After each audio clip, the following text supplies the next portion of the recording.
मित्रों, प्रतियोगिता दिग्दर्शन चैनल में आपका स्वागत है। आज हम सब इंग्लिश ग्रामर में हैज, हैव और हैड का प्रयोग पढ़ेंगे। जैसा कि हमने आपको पहले बताया है कि आपका हैज और हैव प्रेजेंट टेंस की हेल्पिंग वर्ब है, जबकि हैड पास्ट टेंस की हेल्पिंग वर्ब है। आइए हम तीनों हेल्पिंग वर्ब को एक साथ यूज करके और इसको पढ़ते हैं। सबसे पहली बात हम सब पढ़ रहे हैं सिंपल सेंटेंस। सिंपल सेंटेंस में इसका प्रयोग कैसे होता है। जैसा कि सिंपल सेंटेंस की पहचान है कि इसमें आपका जो सब्जेक्ट होता है वो कोई क्रिया नहीं करता है। तो आइए देखते हैं हम बिना क्रिया वाला जो सेंटेंस है सिंपल सेंटेंस, उसमें हैज हैव को हम कैसे पहचानेंगे। जब कोई भी आपका सेंटेंस लिखा होता है और उससे हमको पता चलता है कि इसमें पास शब्द के बारे में कह रहा है, जैसे पास है तो ये हो गया आपका सिंपल प्रेजेंट टेंस। अगर यहाँ पर हमको पता चलता है सेंटेंस से कि पास था तो हमको पास्ट टेंस का पता चलता है। आइए जैसे हम कुछ वाक्यों को लिख लेते हैं। हमने लिखा मीरा के पास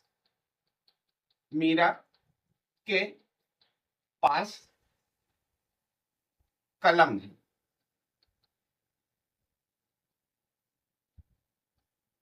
मीरा के पास कलम है।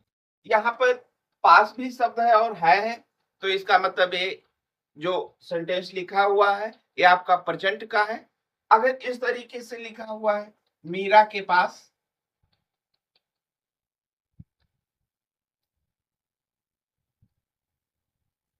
कलम थी, तो ये सेंटेंस आपका किसका हो जाएगा, पास्ट का हो जाएगा। लेकिन हमेशा सेंटेंस में पास्ट शब्द का प्रयोग नहीं होता है। जैसे हमने लिख दिया राजा दशरथ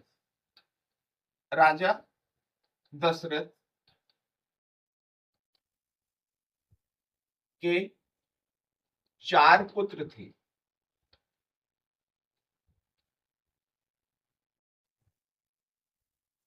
यहां पर भी हमको हैज हैव का प्रयोग करना पड़ेगा, हैड का प्रयोग करना पड़ेगा। तब आप कहेंगे कि यहाँ पर पास शब्द नहीं है। देखिए, अगर आप इस सेंटेंस को पढ़ें तो इसका मतलब ये निकल के आता है राजा दशरथ के पास 4 पुत्र थे। यहाँ हमको क्या पता चल रहा है, यहाँ पास शब्द छुपा हुआ है। राजा दशरथ के पास 4 पुत्र थे। तो हम आशा करते हैं कि आप समझ गए होंगे। अगर पास है या हमको वाक्य से पता चलता है कि कोई वस्तु किसी के पास है तो वो आपका प्रेजेंट टेंस में हो जाएगी। और जब हमको ये पता चलेगा कि पास था तो वो आपकी पास्ट टेंस में हो जाएगी। प्रेजेंट टेंस के लिए हैज और हैव का प्रयोग होगा, जबकि पास्ट टेंस के लिए हैड का प्रयोग होगा। आइए अफर्मेटिव में इसको पढ़ते हैं यूज करके। अफर्मेटिव सेंटेंस,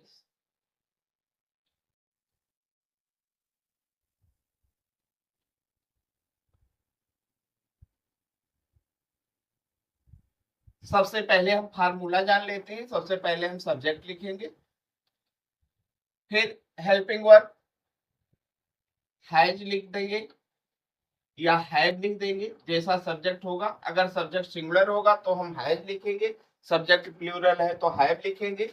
और अगर सब सेंटेंस हमारा किसमें है, पास्ट टेंस में है, तो हम हैड का प्रयोग करेंगे और फिर हम ऑब्जेक्ट लिख देंगे।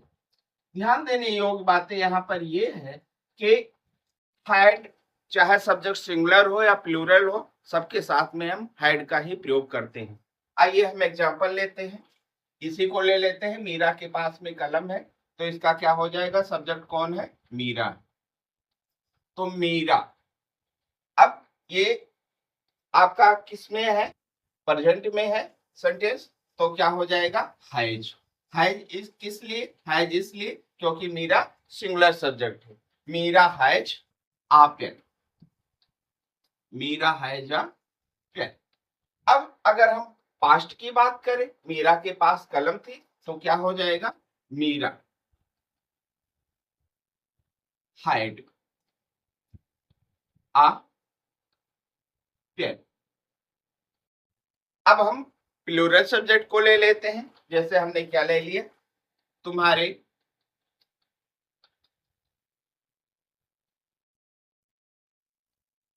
पास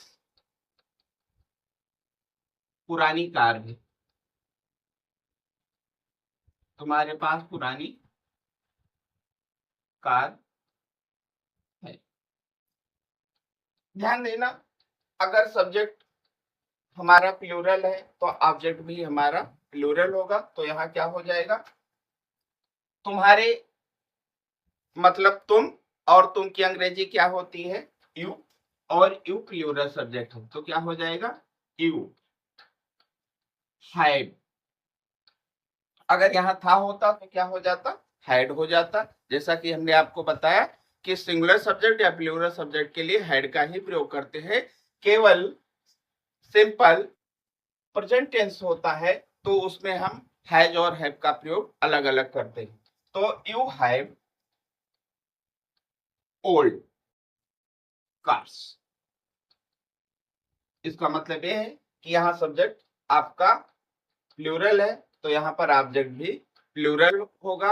अगर हम किसी एक व्यक्ति के लिए संबोधित करते तब भी जो है यू हमारा प्लूरल सब्जेक्ट है, तब यहाँ पर हम क्या लगा देते, you have a old car, ऐसा लिख सकते थे हम। आइए हम सब निगेटिव सेंटेंस को जानते हैं। निगेटिव सेंटेंस बनाने का फार्मूला क्या होगा, सब्जेक्ट होगा, फिर हेल्पिंग वर्ब हम हैज लगाए या हैव लगाए या हैड लगाए,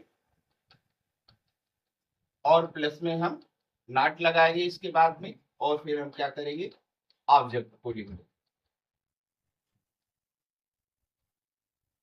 जैसे हमने क्या लिखा, फॉर एग्जांपल कोई भी हम सेंटेंस ले लेते हैं, जैसे मोहन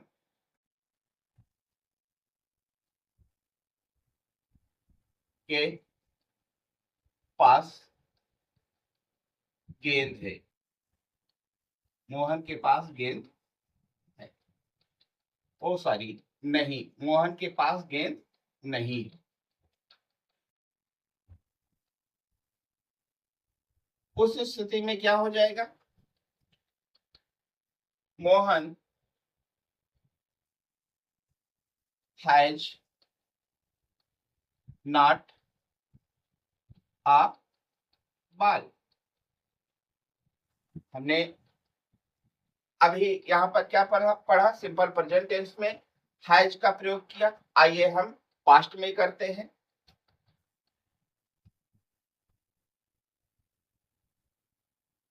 हमारे घर नहीं था, हमारे घर नहीं था। हमारे मतलब हम, और हम की अंग्रेजी वी होती है, और वी हमारा क्या है, प्लूरल सब्जेक्ट है। लेकिन यहाँ पर आप देख रहे हैं, यहाँ पर हमने पास शब्द नहीं लगाया है, लेकिन हमको ये पता चल रहा है कि हमारे पास घर नहीं, ऐसा हम बोल रहे हैं। तो क्या हो जाएगा यहाँ पर, बी हाइड नॉट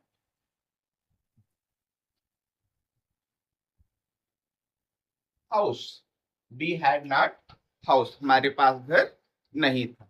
आइए हम सब इंट्रोगेटिव में भी जान लेते हैं।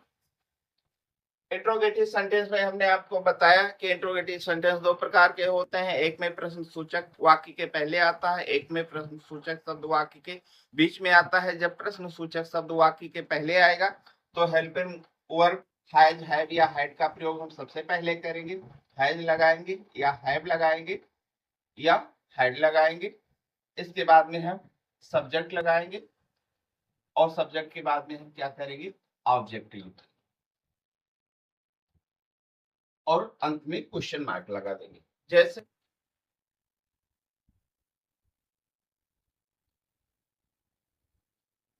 क्या राघव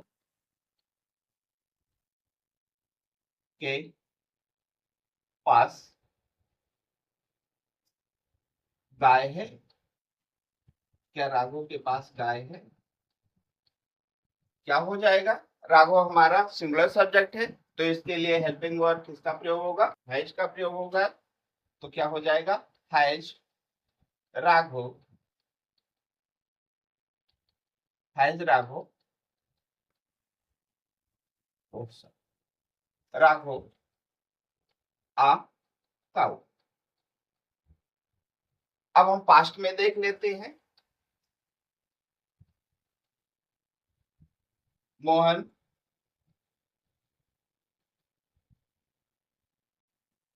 के पास,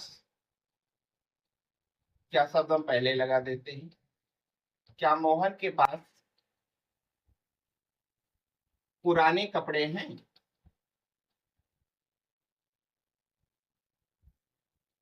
कपड़े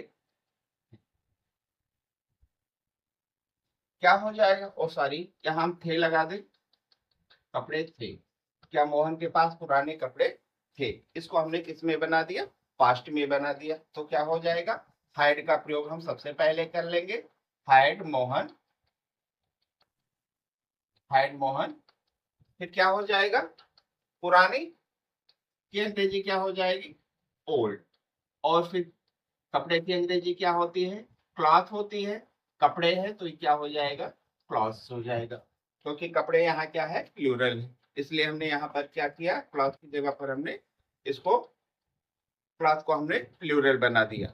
आइए अब हम जानते हैं दूसरे नियम में, जब प्रश्न सूचक शब्द वाक्य के बीच में आए तो। दूसरा नियम है, जब प्रश्न सूचक शब्द वाक्य के बीच में आए तो इसके लिए फार्मूला क्या है, English of question word.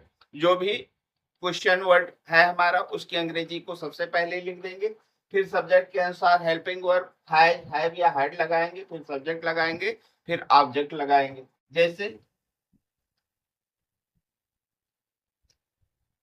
Sheila के पास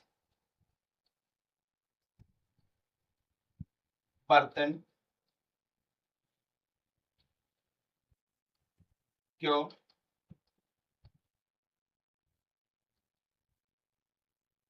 है, शीला के पास बर्तन क्यों है। सबसे पहले यहाँ पर क्वेश्चन वर्ड देख रहे हैं, क्या है, क्यों है। इसकी अंग्रेजी क्या होती है, व्हाई। हेल्पिंग वर्ब क्या लगेगी, हैज लगेगी, क्योंकि शीला क्या है, सिंगुलर है, तो व्हाई हैज, व्हाई हैज। फिर क्या हो जाएगा, सब्जेक्ट हो जाएगा, व्हाई हैज शीला कितना बर्तन है। अगर एक बर्तन की बात कर रहा तो आप आउट लगा देंगे, नहीं तो हम क्या लगा देंगे, आप आउट। इसलिए लगा दिया क्योंकि हमारा सब्जेक्ट सिंगुलर है, इसलिए हमारा ऑब्जेक्ट भी क्या था, होगा सिंगुलर ही होगा। आइए अब हम देखते हैं इसको पास्ट टेंस में।